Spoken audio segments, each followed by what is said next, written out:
What is happening? It's your boy LDAWB coming at you with a new video, and today we're going to do a run through of the amazing showcase that showed off over 20 minutes of Final Fantasy 16 goodness, guys. And I like to keep saying over and over and over again, June cannot come any sooner. We now have more context to certain groups, people, and events, and all of this kind of happened right in the middle of the presentation, of which I'll do a run through in the second half of this vid. I want to note a couple of things first. First, we know that the game will start off with Clive in his 20s. Then we'll go back in time to relive past events. So that is confirmed. It's confirmed that there will be two ways to play, story or action based. Of course, we knew about this, but it bears repeating in this case. For me personally, I'll partake in story mode first. The story is the most important aspect of FF16 in my opinion. Going further into this showcase, the action on here is just about a good chunk of this was purely due to Ryota Suzuki's masterful work being the action director on Live. As I was seeing this, I was like, no wonder it took 3 years. Everything on here was just as incredible, and it was just pure eye candy. Hats off to Suzuki. Sheesh, man. Also, I don't know about you guys, but when I was seeing Clive using Odin's abilities, I was sensing another vibe or style that reminded me of someone, you know,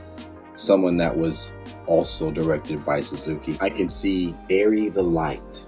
I am the storm that is approaching memes. I can most likely see this happening in the future. I kid you not. I know I'm not the only one thinking that Odin has straight up Virgil vibes all throughout. It was cool to see some more Icon versus Icon fights. The Phoenix Bahamut fight, which was a little interesting. Makes me wonder in my lore-ridden brain as to where does this take place? You know, does this take place in the future? Does this take place in the past? Anywho, it had some Panzer Dragoon flying shooter type mechanics, which was cool. Seeing Joshua in action was actually cool to see, and seeing a close-up of Triggered Clive was pretty cool too. He was already shown triggered already in past, and I say triggered quote unquote, but it was nice to see more visible details of this triggered state this time around, even for like a couple of seconds. And those were primarily the main highlights for me. So now let's talk about the story. The quick part in the middle where we were in contact with Vivian Ninetales, the game strategist and lore expert, was the best part for me as a lore enthusiast myself. And you better believe I went down the rabbit hole and studied these segments a bit further. So in that segment, they revealed even more information, more strings that were now connected. I will say my piece on the new song trailer 2 that just dropped. That is also amazing. Check it out if you haven't. But I will say my piece on that trailer after my whole spiel on this. So hold on tight, guys. Hold on tight. Now, if you're watching this and thinking, you know, I don't want to know any further spoilers, I'll wait till the game drops. That's totally fine. Amazing. Awesome. But why are you even watching this video and knowing what the title of this video is called? Just don't watch the video if you don't want to get spoiled, honestly. Now, for those who have chosen the red pill, let's go together, guys. We now have context onto the group we have seen in the Awakening trailer. They are called the Bastards. It says here, Clive is dispatched into the Nysa Defile as a member of the Bastards, an elite Imperial assassination squadron. Together with his branded brothers-in-arms, he pursues the Iron Blood army in order to take the head of the dominant of Sheba. However, all does not proceed as planned and is saved from certain death by a stranger named Sid. Sergeant also refers to Clive as Wyvern. Right? We know that Ifrit is not a wyvern. Wyvern is a four-winged dragon. The closest to any wyvern in this game is Bahamut. And what that further suggests, since they don't know that Clive can turn into Ifrit yet, because the fight between Garuda and Ifrit hasn't happened, that only means that they have only seen Clive use his abilities from Bahamut up to this point. Also, furthering context of Clive being enslaved even further, because I talked about it in previous videos before, and by the ESRB. It says here, under drafted into the Imperial Legion, says that Clive survives the tragedy of Phoenix Gate, only to be forcibly reunited into the Imperial army and spirited away to Sambray on his mother's orders. He would not return to his homeland again for many long years. If you haven't checked out the ESRB, it already outlines the general synopsis of the story, but only pretty much on his leg. Nothing further than that. Also, when speaking to Vivian and seeing the character profiles of the characters surrounding Clive, we know of his father's name and his mother's name, which are Elwyn Rossfield, who was the Archduke, and Annabella Rossfield as the wife, obviously, and their children.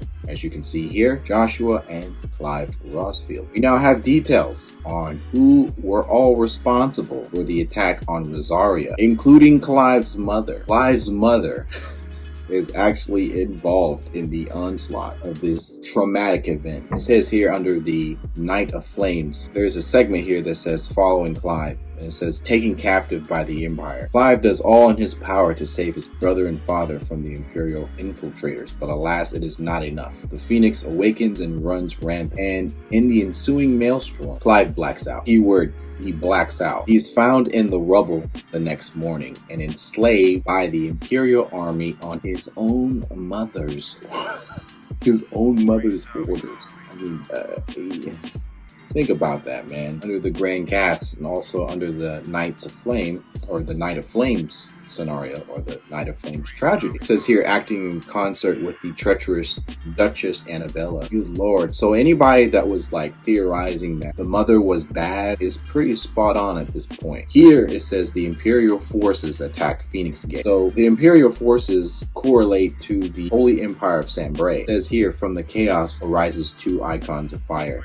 The faithful battle between them, reducing all to ash. And you can see here Clive, you can see the puppy, you can see Jill, you can see the mysterious stranger, which I will talk about later, which is directly connected to Clive, which is key. The former Duchess, which tells me that she may have become the Duchess in Rosaria at one point and then was overthrown. She is clearly not deceased because it says her husband is deceased. But it's interesting to note here that Joshua is to be believed dead in this scenario, and all of this is going from Clive's perspective. But the thing is, we know that Joshua isn't dead because we see him later in the revenge trailer where Clive meets up with Joshua. So he's not dead. And the fact that he has Phoenix, right? Phoenix correlates to rebirth. So we know that after the attack on Rosaria took place again, the attack on the Iron Kingdom followed after that. As soon as word of the deaths of Rosaria's leader and dominant reaches the Iron Islands, they invade, encountering little resistance on the road to Rosalith, which is the continent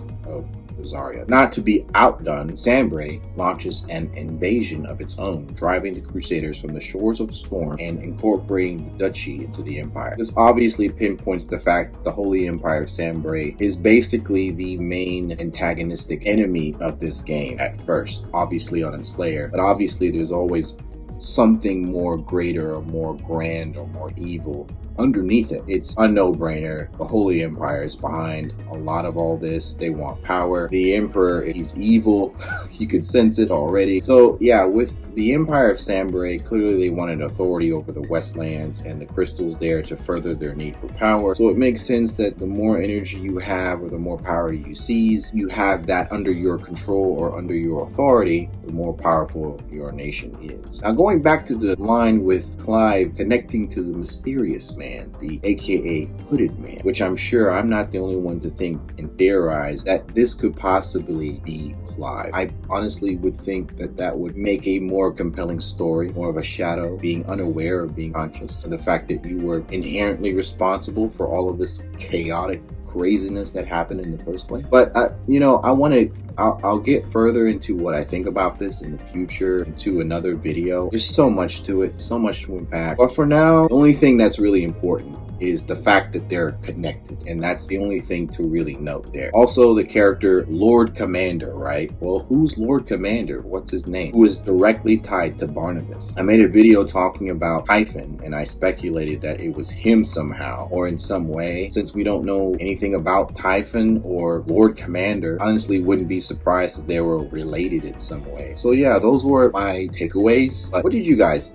think about any of these? Let me know your thoughts on this, and let's speculate together and theorize together. I want to know what you guys think about all of this stuff. So now with all that out of the way, I want to talk about that song trailer that introduced the main theme of Final Fantasy XVI, and it's called Moongazing, performed by Kenshi Minezu. Maybe saying that wrong, I'm so sorry. And right off the bat, I noticed this guy here, here, and here. Is this the infamous Byron, the most liked character in all of Final Fantasy 16? The light to Clive's darkness, and the one that made the devs cry every time he was introduced to Clive? Now I know what you're thinking, it's this guy though, right? They could be the same character. Also, the shot of Sid makes me believe will he die? I only say that because he has this stain down his mouth, lighten one up. We see here that these characters are present, but Sid isn't anywhere in sight. Going backwards, Jill is seen hunched over, saddened, and we see a body in front of her here and here.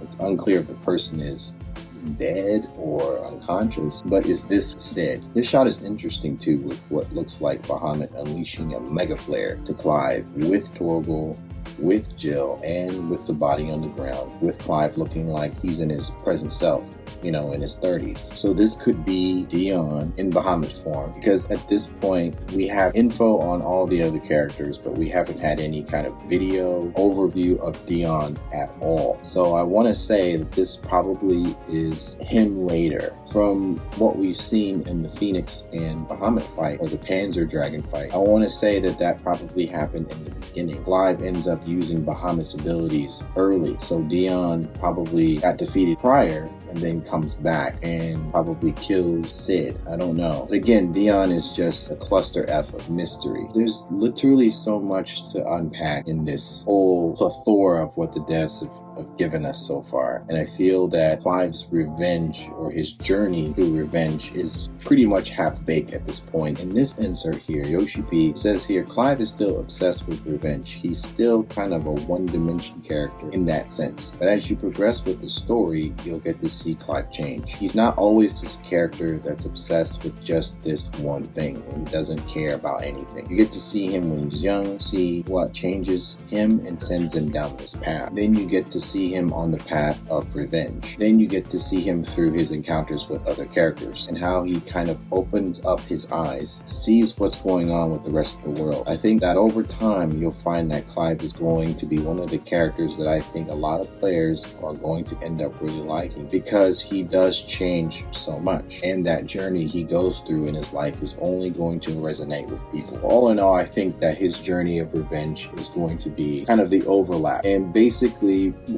what I speculate is that we only know half of everything. It's like if I make a cake, I'm only going to give you half of it and keep the rest to myself, because I want you to figure it out on your own. I feel like they're literally trying to take us in terms of what they want to show us. I still think that we have not figured out what the story is. We probably know half of it. That's honestly where we are, and that's okay, honestly. But with all that said, what do you guys think? Are you guys still hyped? Are you guys wanting even more story details? Let me know in the comments below. It's almost here, guys. It's almost here. I'm pumped, honestly, truly, and I really love Clive. Clive is my favorite character so far in FF16, and Ben Starr has done an amazing job with his voice acting. So good. Much love to my Patreons. I really appreciate you guys. Blessings. Now, catch you guys on the next one. Peace. Knew I could be my own defender. Really fucked me up and choose your own perspective. Evolved this far enough just to see life at clearance. Wolves howling at the moon, you like the secret weapon. Don't you dare come near me, gather strength to